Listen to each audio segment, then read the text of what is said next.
Nothing. And that's not a mistake. That's not an accident. The way to keep the poor and middle class working hard is never teach them what the rich know. What the rich teach their kids about money, the poor and middle class do not.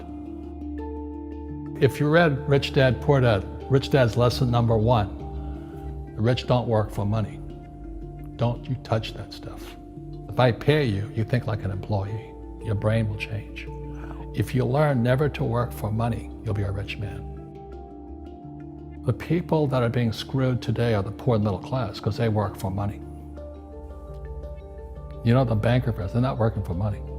They have money working for them. Yeah, very big difference in mentality here. What is financial education? It's not get a job, work hard, save money, and invest in a well-diversified portfolio of stocks, bonds, mutual funds, and ETFs. That's not it. The financial industry is 2 things, debt and taxes. Debt and taxes. And we still tell kids to go to school, get a job, work hard, save money, and get out of debt. Now, who tells them to do that? That's the most ridiculous thing there is. The book starts and it says, lie number 1, saving money will make you rich. Yeah, it never will. You know that. We're all taught that as kids. Yeah, because they can print it. Why would you save it and why would you work for it if they can print it faster than you can work for it? And number 2 is they keep dropping the interest rates on it. You know, Japan still has zero interest rate policy. And the Japanese are the biggest savers in the world. And I'm Japanese, I'm 4th generation. They're not too bright. Right. Why do you keep saving when they're printing it? You know, when I'm in Japan, that's what I mean by fear. They're so afraid because the Japanese, good culture, but they do as they're told. Right. It's very conformist. Very conformist, very conformist. So they just do as they're told, and then they just save money, and their government, this guy Abenomics, is just printing trillions of it and buying ETFs with it, and they don't know what to do. They're afraid they might make a mistake. They're good little students in school. Go to school, get a job, don't make mistakes. So what happens to the average person in a financial crash, they don't know what to do. And right now, as you know, for the middle class of the world, we're in a crash. You know, the purchasing power of the yen, the euro, the rupiah, all going down. And people are working harder and harder and harder, and the central banks of the world are printing more money. And so if someone's listening to us that's stuck in that poor middle class trap and they hear it's their fear that ultimately is keeping them from that, that's a hard thing to hear, Robert. But you're gonna give them the information about what they can do if they can get out of that fear. Well, every time I do a lot of speaking to the masses out there, Lehman doesn't invite me in because we're gone, but they go, well, what, it's so risky. What you're saying is risky. And I said, what I do isn't risky for me, but it's risky for you. And when somebody says, what is risk? You have to look in the mirror. Do you know what I mean? For me to fly in Vietnam, that was high risk. But the higher the risk, the more you have to study. You know that, I know that. So if you're not gonna study, you're not gonna practice and all that, then you should do what Wall Street tells you to do. Buy 401ks, mutual funds, ETFs and all that. But that's where they're fake assets, because they only make Wall Street or the city of London rich. Just watch where the cash is flowing. Follow the money. The reason the rich don't work for money is number 1 expense is tax. See, there's 3 kinds of income: earned, portfolio, passive. So earned income is if I get a job, that's earned income. If I'm a doctor or a programmer, that's earned income, because I'm working for it. If I buy, let's say, Apple for $10 and I sell it for $20, that's portfolio income, capital gains. Yeah. But passive income, which is cash flow, is never taxed. So it's not, and so these guys are screaming right now in America, tax the rich. I said, good luck. Because most of the guys complaining, they don't know there's 3 kinds of income. And the rich don't have jobs anyway. They have assets. And so the average schmo out there, a poor guy, sent the kid to school, they don't learn this. So that's why in fake, as you were talking about it, there's a newspaper article about Jared Kushner. And he explains how the Trumps and the Kushners don't pay taxes and make millions of dollars.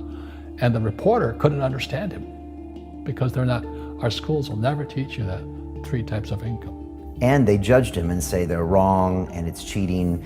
And we see that over and over again. Amazon not paying taxes. What do you say to people when they come up to you and say, Robert, it's not fair. It's not fair they're not paying taxes. Well, there's always 3 sides to a coin, heads, tails, and the edge.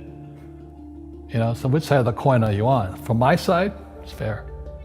But this is the difference. Everybody can do the same thing I do because the tax laws are for everybody. We don't say, well, the tax laws are only for the rich. No, the tax laws are for everybody to use if you have the right financial education. And the reason I'm an advocate of financial education, without that education, you have to pay taxes. You see, very few people will buy what I do, make $1 million and pay 0 tax. That takes, and my rich dad taught me that playing Monopoly. That's how it started, 4 greenhouses, 1 red hotel. Or the McDonald's formula, I write about it here. McDonald's, Ray Kroc. Yeah. McDonald's is in the real estate business. So they sell hamburgers, but they buy real estate, so they pay no taxes. This guy Bezos, he's $16 billion. How much tax did they pay on that $16 billion? 0. And that's all legal. Anyone can do it. Everybody can do it. But most people lack the education. Correct. So Jared learned about money when he was a kid by watching his father, by watching these people invest in real estate, and said, wow, not only do you get to make the money, you get to keep the money. That's a big problem a lot of people don't understand. They, look how much money I made, but how much did you keep? Because that could be half. How much tax did you pay? Right, what tax did you pay? And so you always say, this is the law. The law is true for every citizen. You can do it, but most people just don't do it. Sometimes, like you said, they don't have the education, because you need to have a plan if you're gonna go do risky things. Well, it's not risky. To me, what's risky is having a job and paying taxes. Yeah. And saving money because they're printing it. That's the worst thing of all. And that's why there's fake money, fake teachers, because the teachers they don't know it. Right. And fake assets, because Wall Street or the City of London or Lehman Brothers or Goldman and all, they're not going to tell you this. Yeah. How are there billionaire bankers today? Aren't they supposed to be watching your money, You said in here also, the greatest asset you have is your mind. What does that mean? If you really want to be rich, take a class on real estate. Once you understand real estate is based on debt, learn how to use debt as money. So that once you learn how to use debt as money, you can never say, I can't afford it. You see, because the banks will give you, so the banks, after the crash of 2008, the banks gave me $300 million tax-free to buy real estate that the idiots had lost. I hate this, and then they were idiots because the prices were so high. Why would you buy it at the top of a market? Don't you know that's going to crash? No. This is, that was the subprime, was the derivatives market, the MBSs and all that stuff, had driven the price of real estate so high, and the rest of us were just waiting. And then when the whole thing came crashing down, all this real estate was now available. And they needed, the Fed and those guys in the Treasury needed guys like us to go in there. So Wall Street gave us hundreds of millions of dollars to mop up all that real estate these guys had lost. Now, it's fair because everybody could do it. Right. So, when I asked the average guy, I said, why don't you use debt? They can't even get a loan because their scores, their FICO scores, I don't even have them here, are so bad. Right. So that's what's going on in the world today. It's fake money, fake teachers, fake assets. The school teachers will never tell you that because they don't know it. My poor dad never knew that. And they think the rich are crooks. The rich just play by different laws. The rules are the same, but you have to do what the government wants you to do. Never say, I can't afford it. Ask yourself, how can I? The reason I have so much money is because I don't say I can't do it. I just go, how can I do it? And I just go and do it. I make a lot of mistakes, but that's how I learn. How can I? It's just a matter of personal willpower, which is spiritual. Just saying, if they can do it, I can do it. And how can I? How can I? And I think as you once said, words become flesh. Yep.